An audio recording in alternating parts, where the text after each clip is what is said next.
Another logical function is the AND function or the AND logic.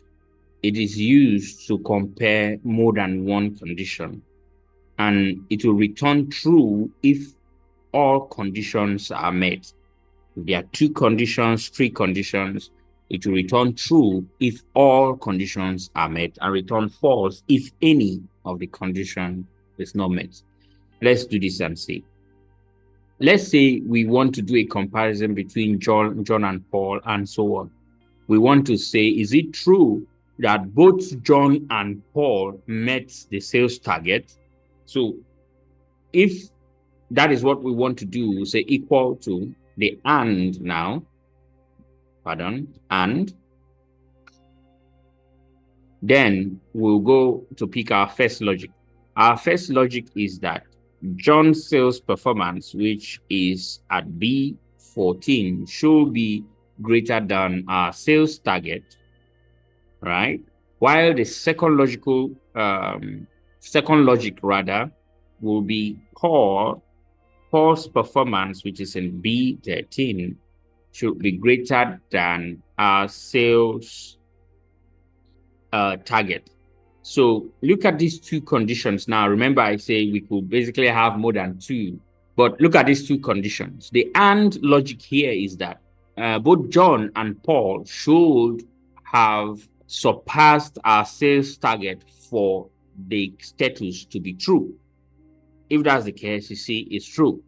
And if we look at it, John had a sales performance that is higher than our sales target, and so did Paul. Let's do the same for Paul and Liquas and see what happens. We say equals to and. Remember, it's not case sensitive. Our first logic is Paul, the sales performance of Paul, right, should be greater than our sales target. Then our second logic will be that the sales performance of Liquas, which is in B16, should be greater than our sales target. Then we close our parentheses. Recall I said both conditions must be true or must be met for our status to be true. If not, it's to be false. Why is it false now?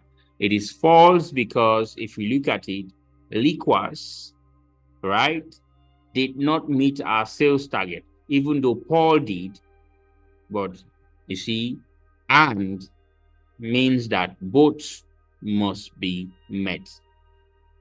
Okay, let's see Oge and Paul. We'll say equal to and Oge's sales performance is this, and we say it should be greater than our sales target, comma, for us to impute our second logic. Then we say Paul's sales performance should be greater than our sales target. If both are met, it will be true. If not, to be false. We see is still false because only Paul had a sales performance greater than our target. Oge's performance is less than our target. Okay,